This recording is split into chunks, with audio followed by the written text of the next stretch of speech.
Salut YouTube. Ah non, ça c'est déjà pris, c'est France Survivaliste. Je peux pas faire comme ça. On va faire quelque chose d'un peu plus inédit. Euh, Salut et bienvenue dans mon garage. Non, non, ça sonne un peu comme quelqu'un aussi. Bon bah on va tout de suite parler des différentes munitions et des appellations.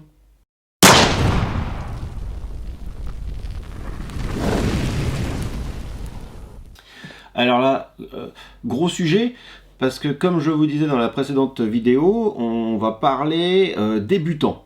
Ça va être le début du débutant. C'est-à-dire que moi, le plus compliqué quand je suis arrivé à faire du tir déjà, dans un premier temps, c'était de maîtriser tout ce que je prenais dans la gueule. 357, 38 spécial, 9 mm, 44 Magnum. 44 Magnum, ça veut dire 44 mm, 4,4 mm. Bref, au début, on prend tout ça dans la gueule et on comprend pas trop ce que ça veut dire. 12, pourquoi on dit du 12 12, 67, 67 c'est des millimètres, mais le 12. Voilà, donc je vais essayer de vous débourber un petit peu tout ça. C'est quand même assez compliqué, assez long, faut pas se mentir. Donc on va essayer de le faire gentiment. Je vous ai pris des petites boîtes de munitions un petit peu différentes. Vous allez voir, il y a des explications aussi dessus. L'outil, en fait, pour bien comprendre tout ça, en gros, toutes les dénominations que l'on va donner en termes de munitions va être souvent le diamètre ou une appellation qui correspond à un diamètre. Mais attention, là où il y a le piège, c'est que c'est pas des millimètres, c'est que c'est pas des pouces. C'est une fois sur deux, l'un ou l'autre. Et oui, là vous vous dites, mais comment on fait pour savoir? C'est assez simple de savoir. Je vous explique. Le 9 mm, déjà on dit 9 mm. Là, il n'y a pas trop de questions. Mais des fois on dit 7,62. Quand on parle de 7,62, c'est 10 mm. Mais on n'en parle pas forcément. Quand c'est en pouces, c'est 38, 44. Et la différence, si vous pouvez voir par exemple sur cette boîte-là, c'est du 38 357. J'attends la mise au point. Il y a justement un point 38.357. On passe sur du calibre 50, qui est aussi du 500. Le calibre 50, c'est .50. Ça, depuis gamin, j'en entends parler. On parle souvent en France, nous, de la 12-7, la mitrailleuse. C'est de la 12-7. Et ben 12-7, c'est du calibre 50. Et c'est là qu'on commence les choses intéressantes. Regardez, ça, c'est une douille de 12-7. Alors là, on va pas voir grand-chose. Bref, faites-moi confiance, c'est marqué 12,7 dessus. On va contrôler ça. Et donc, on va commencer par le calibre 50, car comme je vous expliquais, c'est un peu le raccord facile. Le calibre 50, ça fait 25,4 un pouce, et le calibre 50, c'est un demi-pouce. Donc, ça fait 12,7. 12,7, comme ça c'est la mitrailleuse. Et donc, ça, c'est un étui marqué 12,7. Alors j'ai remis une petite caméra ici pour voir ce que je dis. Voilà, là vous voyez marqué 12,7. C'est pas toujours écrit 12,7. Mais 12,7 donc c'est calibre 50. Le calibre 50 c'est 12 mm,7. 1 pouce, 25 mm,4. La moitié, 12,7. Tout simplement. C'est déjà un premier point qui est assez important. Quand on vous explique ça, ça aide à la compréhension du reste. Prenons donc, ici j'ai du 50, ça c'est du 50 AE.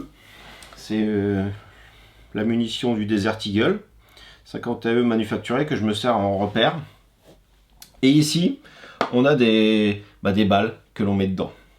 J'ai donc ici un pied à coulisse qui fait millimètres et pouces. C'est ça qui est assez intéressant. On est donc bien à 0.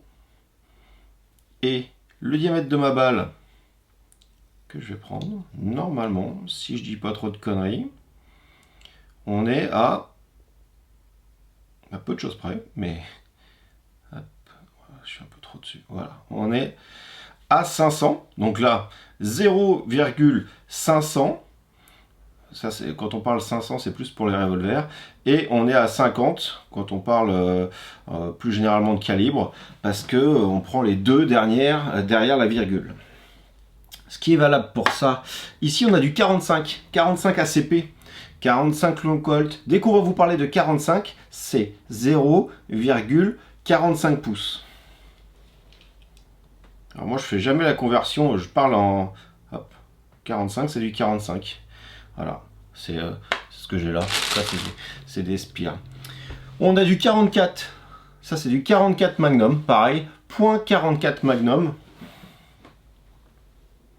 Et vous avez compris que là, on devrait retomber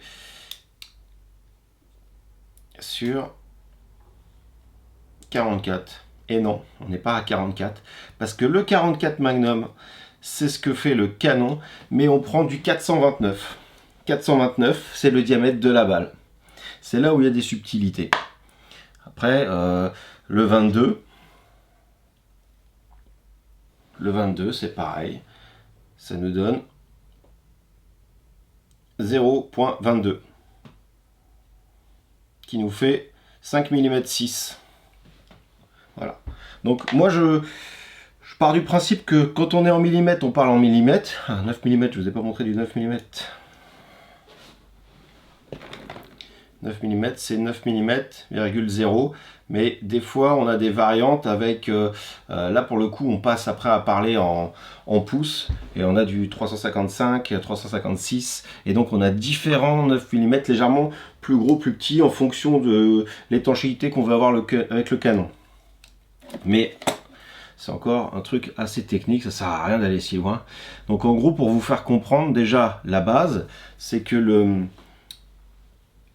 il y a d'un côté la partie métrique, de l'autre côté la partie en pouces. Les deux se croisent parfois, mais il faut comprendre les chiffres déjà qu'on vous donne. Si on vous parle du 9 mm, ça correspond à quasiment du 357. 38, là, ça, on est un poil... Le 38, ça fait 9 mm 0,1.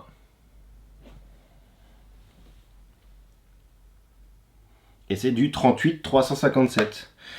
Donc c'est deux terminaisons différentes. En gros, c'est une traduction de diamètre. Mais pour certaines armes, les calibres ont été nommés avec la taille en pouces et d'autres. L'Europe, quand ils ont fait des calibres, les calibres européens, c'est plutôt en millimètres. Bon, regarde, là, ici, j'ai du 30. Calibre 30. Ça va être beaucoup les armes style Winchester, toutes ces choses-là. Le 30-30, tout ça c'est du 30. Et ça correspond à des pouces.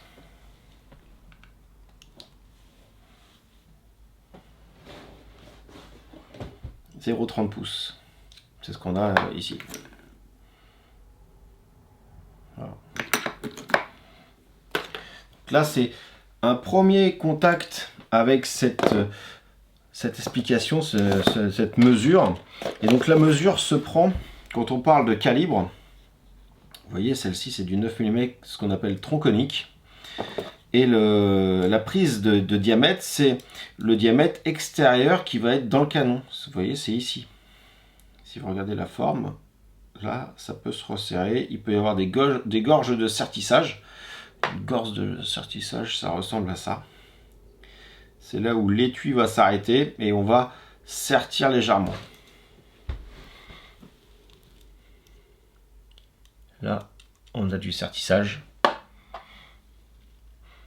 Ici, on n'a pas de sertissage. Pour le même calibre, hop, du 50.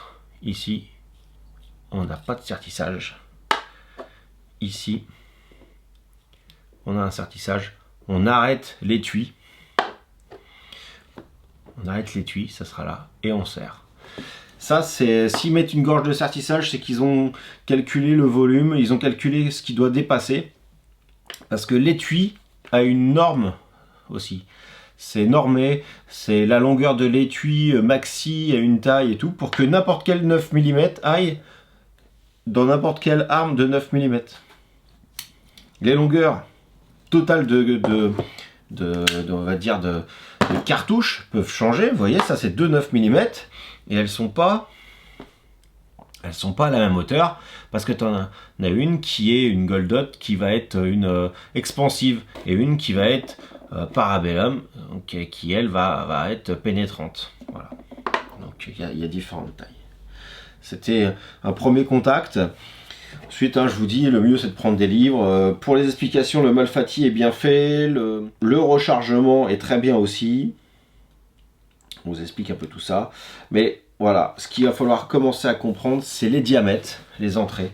Et dans un étui, donc quand on parle de calibre, comme je vous expliquais, c'est la balle, mais c'est aussi l'intérieur de l'étui.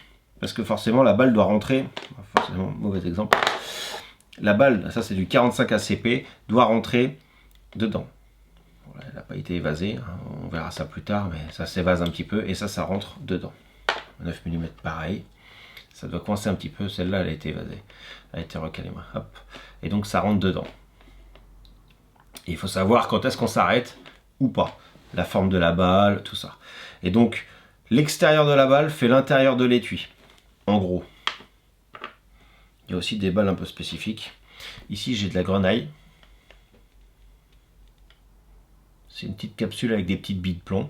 Et ici j'ai une 22 traçante. Ensuite, on a le 12.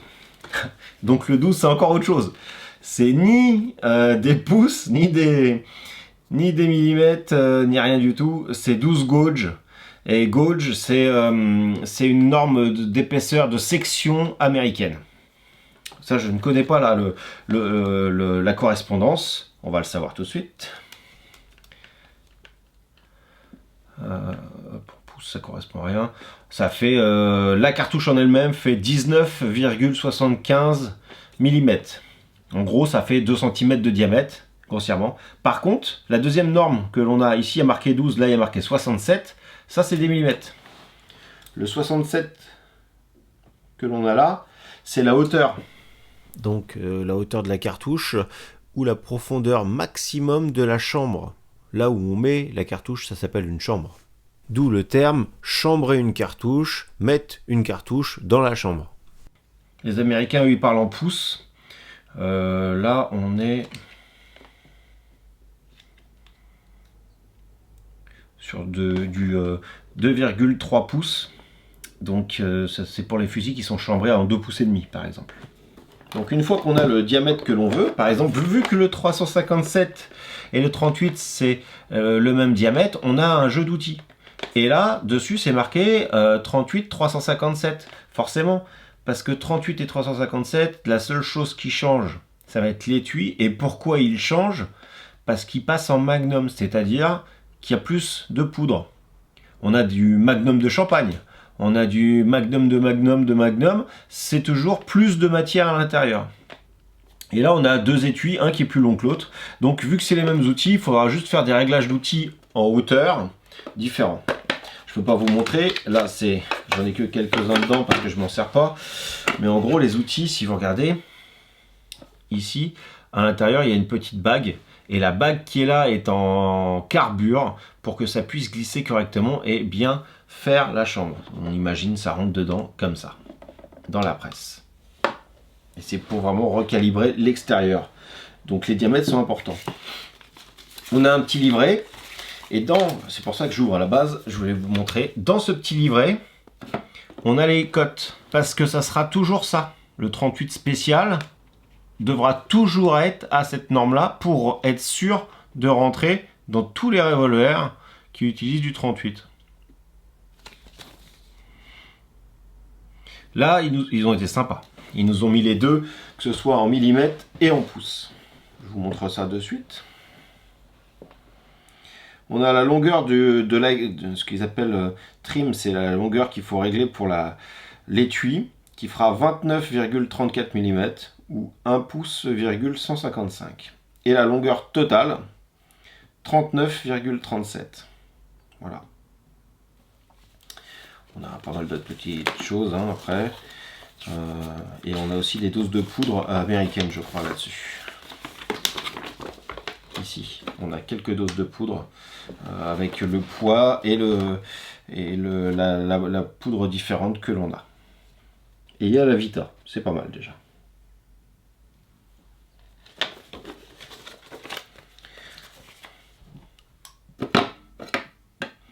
Donc bah j'ai voulu essayer d'y aller doucement, hein.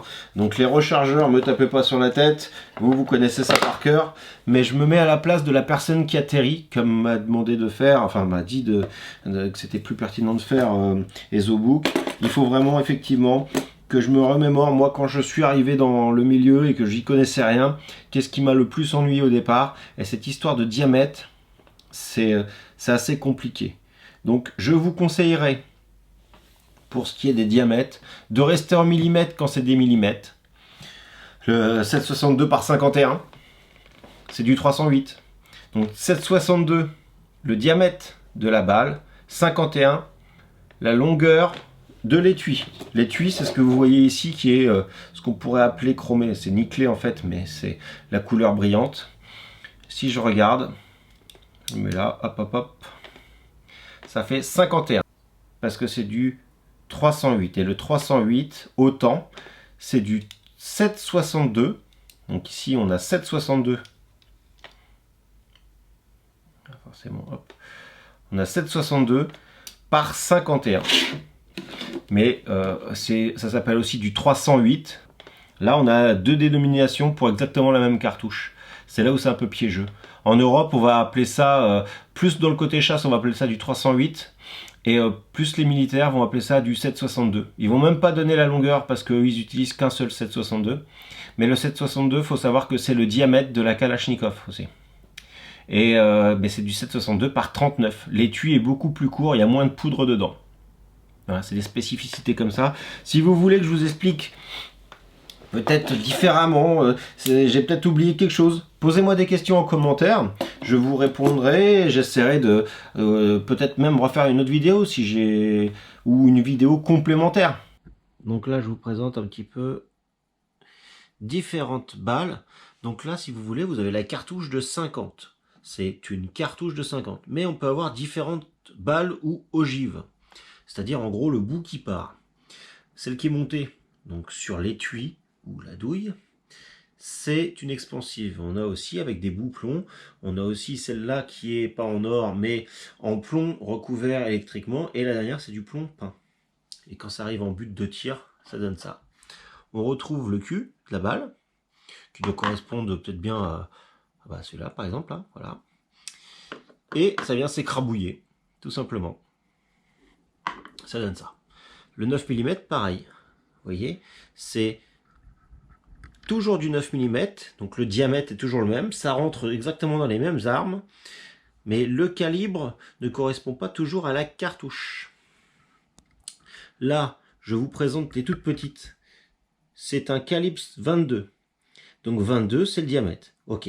Sauf qu'on a du 22 traçant, on a du 22 pointe creuse, du 22 chevrotine. Voilà, il y a différentes choses.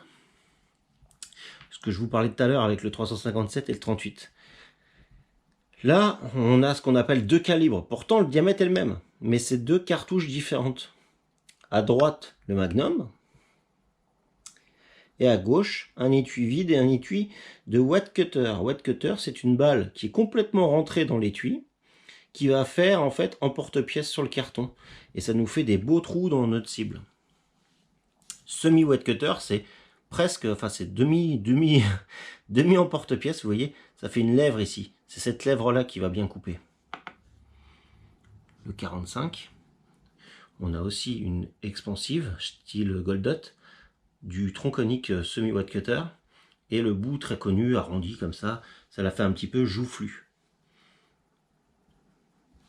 Ça c'est un modèle, c'est du 45, donc le même diamètre, si vous voulez, de ça, sauf que c'est du 45 Colt. Et de rajouter Colt derrière, ça nous donne la longueur de l'étui, si vous voulez, en gros. Parce que la Colt, elle a une certaine longueur, ça c'est ce qu'on voit dans les vieux revolvers. Un long Colt, en fait. Donc il faut bien se méfier au niveau de la dénomination. On parle de calibre et de cartouche. Le calibre, en gros, c'est le diamètre de ce que l'on va tirer, soit de la cartouche, soit du projectile. Et la cartouche, c'est l'ensemble entre la balle et l'étui. Ce que je vous expliquais pour là, c'est ce que je vous explique pour le 44 Magnum par exemple. Le 44 Magnum, c'est du 44 Magnum, mais on peut dire qu'il y a une cartouche tronconique, une cartouche hollow point, c'est-à-dire avec un trou, c'est de l'anglais. On a du 38 comme ça, mais on a du 38 comme ça aussi, avec une balle qui dépasse. Donc on dit 38 watt cutter. Watt cutter, c'est comme ça, il n'y a rien qui dépasse. C'est pour découper le papier. Quand on vous parle d'un calibre, n'hésitez pas à demander le pourquoi du comment du nom. Vous allez paraître bête une fois, mais après vous allez savoir, plutôt que d'être bête toute sa vie parce qu'on n'en a jamais demandé. Vous voyez, le 22 long rifle. Le 22 long rifle, c'est ce calibre-là. C'est tout petit hein, par rapport à mon pouce. Et ça, c'est ce que l'on va retrouver dans ce que l'on appelle des carabines de jardin, des monocoups, tout ça. Bon, après, ça passe dans plein de choses. Ça passe dans des armes longues, dans des armes de poing. Et c'est tout petit, c'est vraiment pour débuter en compétition ou quoi. Et pour débuter, c'est ce qu'on utilise. Parce que pas beaucoup de recul, c'est à la disposition de tout le monde. À côté, je vais vous mettre une 44 Magnum, juste comme ça, pour se rendre compte de la différence. Niveau diamètre et poudre, vous voyez que c'est pas pareil. Mais ça c'est une boîte de 22. Déjà, il y en a beaucoup. Et si vous regardez, c'est pas parce que c'est petit que c'est pas dangereux. 1500 mètres. C'est-à-dire que la balle, on la tire. S'il n'y a rien qui vient ficher dans quelque chose, ce petit bout de plomb là, il peut encore tuer quelqu'un ou blesser à coup sûr. À 1500 mètres. Certains disent 2 km. Après, ça dépend du fabricant. Ça, par contre, c'est tellement lourd que quand ça part, ça a une énergie folle, mais ça perd très vite et ça va aller tomber par terre très rapidement. Donc vous voyez, c'est quand même assez compliqué, il y a beaucoup de choses. Si vous voulez que je vous parle d'un calibre spécifique ou d'une munition spécifique, plus d'épaules, plus de points, si vous avez des questions, mettez-moi tout ça dans les commentaires. Je vous répondrai dans les commentaires et je ferai certainement une vidéo pour avoir une réponse pour que le plus grand nombre puisse l'avoir. Donc voilà. J'essaye d'être assez simple, hein, donc je vulgarise beaucoup de choses. Donc me tapez pas sur la tête, hein, les professionnels, ceux qui rechargent depuis 30 piges. Soyez gentils, j'essaie d'expliquer aux enfants. Non, je rigole, mais il faut bien commencer. Et moi, j'aurais bien aimé tomber sur une vidéo qui me dise, ne serait-ce que ce que je viens de vous dire, c'est une bonne explication, je pense, quand on n'y connaît rien du tout. Donc à bientôt pour la suite de cette séquence un peu initiation au calibre.